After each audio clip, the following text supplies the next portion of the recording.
मध्य प्रदेश का चुनावी ऊंट किस करवट बैठेगा, इसका खुलासा 3 दिसंबर को मतगणना के बाद हो सकेगा।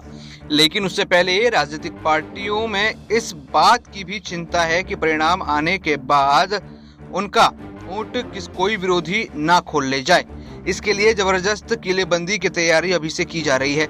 बीजेपी और कांग्रेस दोनों ही दल चुनाव बाद अपने विधायकों को खरीद फरोख्त से बचाने के लिए अलग अलग प्लानों पर काम कर रही है। बताते चलें कि मध्य प्रदेश विधानसभा चुनाव की मतगणना 3 दिसंबर को होगी। प्रदेश में नई सरकार के लिए मुख्य मुकाबला सत्तारूढ़ बीजेपी और प्रमुख विपक्षी कांग्रेस के बीच माना जा रहा है। हालांकि दोनों ही पार्टी अपने उम्मीदवारों को यह भरोसा दिला रही हैं कि उनकी अच्छे मार्जिन के साथ सरकार बनने जा रही है। बीजेपी और कांग्रेस दोनों ही अपने उम्मीदवारों को संदेश देते हुए दावा कर रही है कि 130 से 135 सीटों के बीच नतीजा उनके पक्ष में आ रहा है। लेकिन भीतर भीतर इस बात की चिंता है कि यदि मुकाबला बेहद करीबी हुआ तो विधायक खेमा ना बदल लें।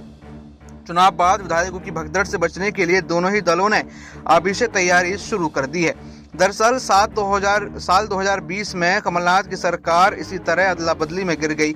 इसी वजह से बीजेपी के मुकाबले कांग्रेस में ज्यादा चिंता है और उनकी जीते हुए विधायकों की किलेबंदी की तैयारी भी अभी से ही शुरू हो गई है।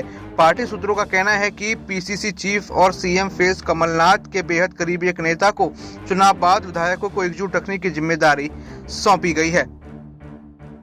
कहा जा रहा है कि यदि मुकाबला बेहद नजदीकी हुआ तो कांग्रेस विधायकों को तुरंत बेंगलुरु शिफ्ट किया जा सकता है, जहां फिलहाल कांग्रेस की सरकार है। इसके लिए कर्नाटक सरकार को भी अलर्ट मोड में रहने के संकेत पार्टी आलाकमान द्वारा दे दिए गए हैं। इसी तरह बीजेपी ने मतदान के बाद रणनीति तैयार करने के सारे सूत्र आलाकमान के पास हैं। दिग्गज नेताओं की टीम लगातार इसके लिए मंथन में जुटी हुई है। बीजेपी की तैयारी है कि यदि बहुमत में कुछ सीटों का आंकड़ा कम रह जाता है तो कांग्रेस छोड़कर बाकी दलों और निर्दलीय जीत विधायकों के साथ लेने का प्रयास सबसे पहले किया जाएगा। साल 2024 के लोकसभा चुनाव को देखते हुए बीजेपी किसी भी कीमत पर मध्य प्रदेश में सत्ता वापसी के प्लान की तैयारी कर रही है।